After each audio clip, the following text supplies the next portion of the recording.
Assalamualaikum warahmatullahi wabarakatuh. Perkenalkan, nama saya Eva Mela Andini dari kelompok 3 kelas 12 AKL 2. Dalam video tutorial kali ini, saya akan menampilkan cara mengentri transaksi jurnal penyesuaian PT Percetakan Berjaya. Berikut langkah-langkah mengentri jurnal penyesuaian di aplikasi Miop. Bukti memorial dokumen 31 kepada teknisi akuntansi, isi memo rekening koran dari Bank Mandiri menunjukkan sebagai berikut: jasa giro 435.300 dan biaya administrasi bank sebesar 125.300. Berdasarkan data tersebut, pilih banking, kemudian reconcile account, dan lengkapi data pada reconcile account. Untuk new statement balance, diisikan sesuai saldo kas bank pada laporan rekening koran, yaitu sebesar Rp114.944.400. Bank statement date diisikan tanggal akhir periode pencatatan, yaitu 31 Desember 2020. Tab, maka akan muncul transaksi berkaitan kas bank. Kemudian, cocokkan dengan data pada rekening koran. Dan jika sudah sesuai dengan nominal di rekening koran, di checklist.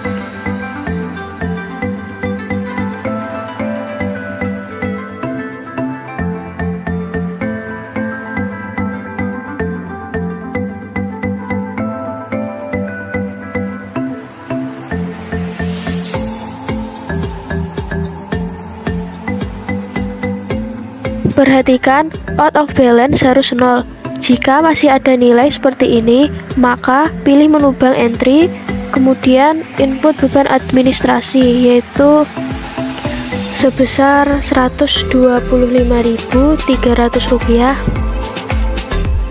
Nomor ID-nya diisikan BMP12-1.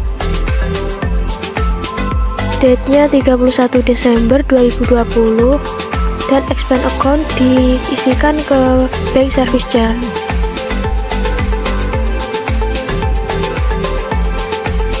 Memonya bank service charge. Kemudian jasa giro sebesar 435.300. ID BMP12-1, tanggal 31 Desember 2020, dan income account diisikan ke interest revenue. Memo diisikan interest revenue. Lalu record. Perhatikan, out of balance-nya di sini sudah 0, maka sudah benar dan bisa kita reconcile. Klik reconcile. Lanjut untuk bukti memorial dokumen 32. Hasil stok omnem perlengkapan menunjukkan saldo nota 15 bundle 10.000, pulpen 10 pak 5.000, kwitansi 14 bundle 5.000, kantong buku 250 lembar 2.000, dan faktur 10 bundle 10.000. Pada menu Miop, kita pilih inventory, kemudian count inventory. Kita isikan untuk per 01 nota tersisa 15 bundle. Kemudian tab, maka secara otomatis jumlah yang terpakai muncul pada kolom difference.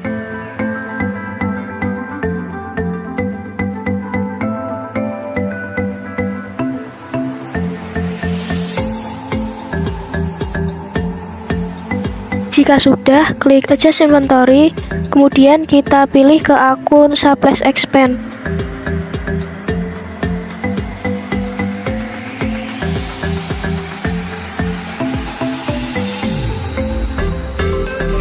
Inventory journal number diisikan nomor pada bukti memorial, yaitu BMP12-2, tanggalnya 31 Desember 2020, dan isi memo kita isikan hasil stok omnem perlengkapan. Klik Ctrl R untuk mengecek kebenaran jurnal. Jika sudah, kita oke, kemudian record. Lanjut untuk dokumen nomor 33, isi memo. Kerugian piutang ditaksir 3% dari saldo piutang per 31 Desember. Iklan yang sudah diterbitkan 1 kali penerbitan sebesar Rp250.000 dan asuransi yang sudah jatuh tempo sebesar Rp1.000.000. Sebelumnya kita lihat saldo akun piutang di akun list. Saldo piutang dagang atau account receivable di sini sejumlah Rp59.050.000. Jadi kita kalikan 3% dan dikurangkan dengan allowance for the full debt sebesar Rp1.200.000. Maka hasilnya sejumlah Rp571.500. Kemudian iklan yang sudah diterbitkan 1 kali penerbitan sebesar Rp250.000. Sebelumnya pada dokumen nomor 1 percetakan Berjaya juga membayarkan 4 kali penerbitan iklan sebesar Rp1.000.000 dan pada periode akhir yang terpakai hanya 1 kali penerbitan yaitu sebesar Rp250.000. Maka tersisa 3 kali penerbitan sebesar Rp750.000. Karena terisi nominal pada akun advertising expense yang merupakan akun laba rugi, maka diperhitungkan sebesar yang tersisa. Jadi advertising expense sebesar Rp6 juta dikurangkan dengan iklan yang sudah dibayar 1 juta sama dengan Rp5 juta.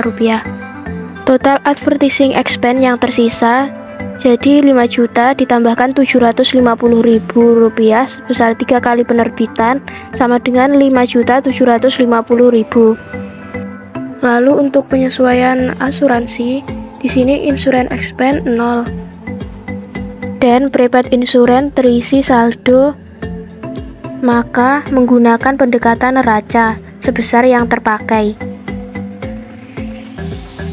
Kita isikan ke Mayop pada menu record journal entry.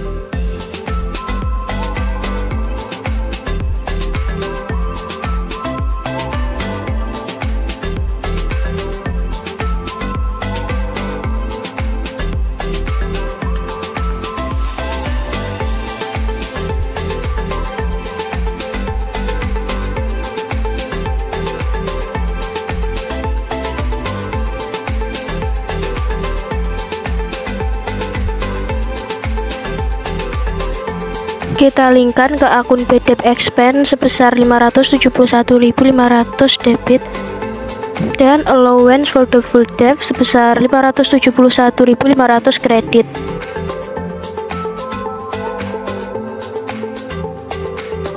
Penyesuaian iklan kita masukkan ke prepaid advertising.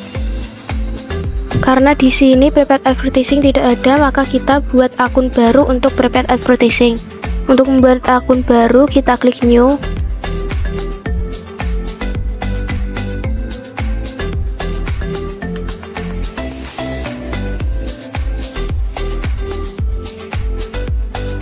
Jika sudah, kita linkkan ke akun prepaid advertising sebesar Rp5.750.000 sebelah debit.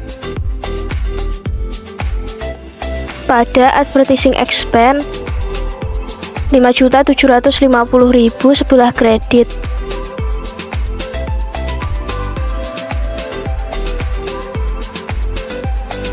Penyesuaian asuransi kita akunkan ke insurance expense sebesar yang terpakai Rp1 juta di debit.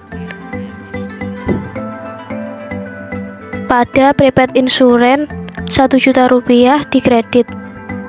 Kita klik Ctrl R, maka jurnalnya akan seperti ini.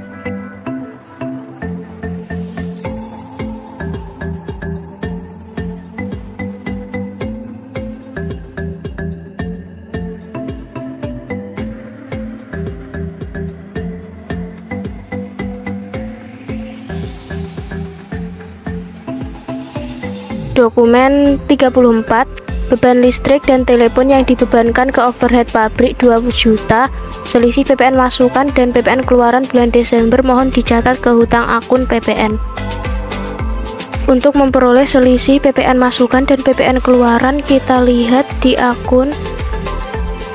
Untuk jumlah PPN masukan sebesar 7.960.000 dan VAT out sebesar 17.780.000.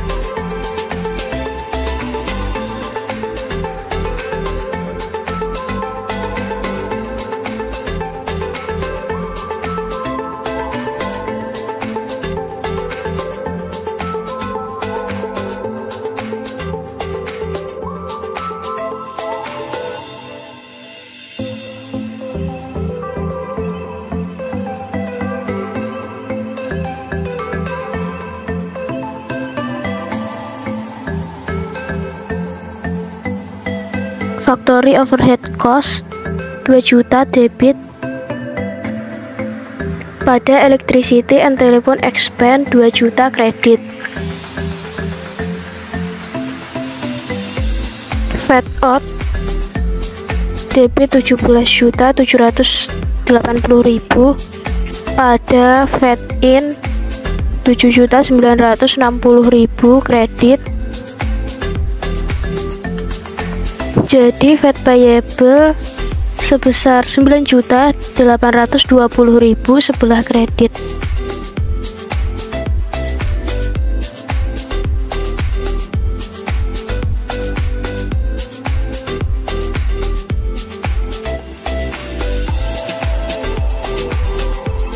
Dokumen 35, beban penyusutan dibebankan ke overhead pabrik. Penyusutan gedung pabrik 12.500.000, penyusutan mesin pabrik 2.500.000, penyusutan peralatan pabrik 3.500.000, dan seluruh beban overhead berdasarkan saldo 31 Desember mohon ditutup kepersediaan barang dalam proses.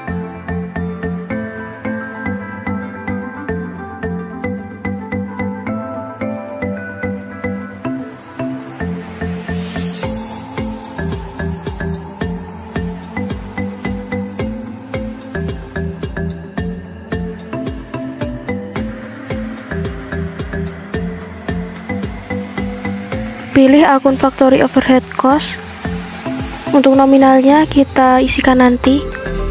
Kemudian pilih akun akumulasi depreciation building sebesar 12.500.000 kredit. Akumulasi depreciation mesin sebesar 2.500.000 kredit. Dan akumulasi depreciation equipment 3.500.000 kredit. Setelah itu klik debit pada VOC, maka akan terisi jumlah 18.500.000. Kemudian untuk penyesuaian beban overhead, kita masukkan ke akun work in process inventory, debit sebesar 18.500.000 dan mengkredit factory overhead cost sebesar 18.500.000.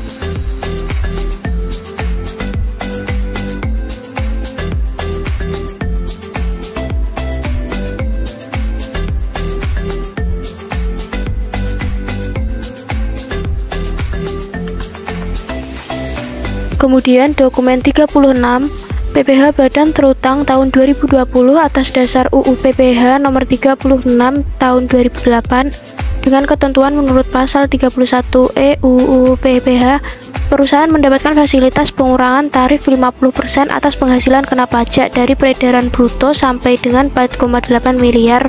Penghasilan kena pajak dihitung dari laba sebelum pajak dikurangi dan ditambah koreksi fiskal sebagai berikut. Pendapat A, beban kerugian piutang. B, pendapatan bunga. Pilih report, index to report. Lalu pilih profit and loss accrual, display. Date from 1 Januari 2020 sampai 31 Desember 2020. Di sini diketahui net profit sebesar 96.662.900 sebelum pajak, maka kita akan mengurangkan atau menambahkan dengan koreksi fiskal.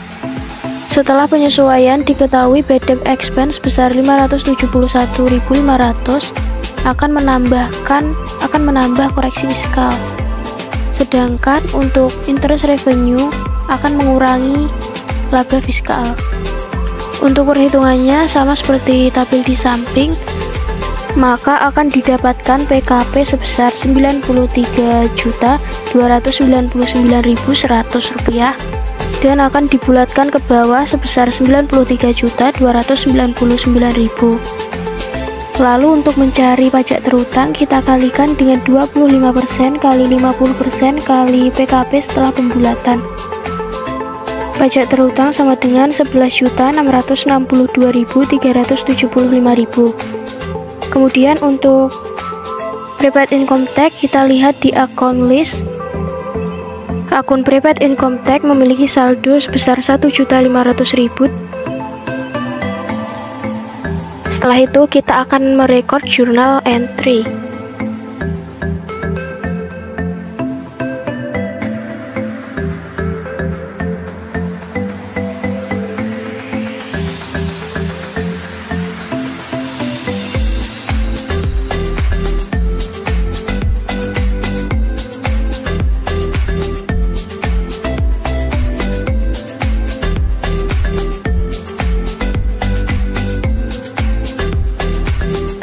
Pilih akun income tax expense sebesar pajak terutang yaitu Rp11.662.375.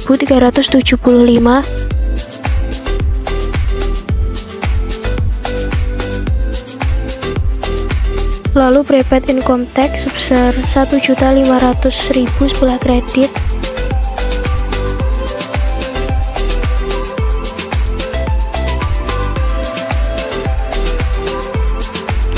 Maka income tax payable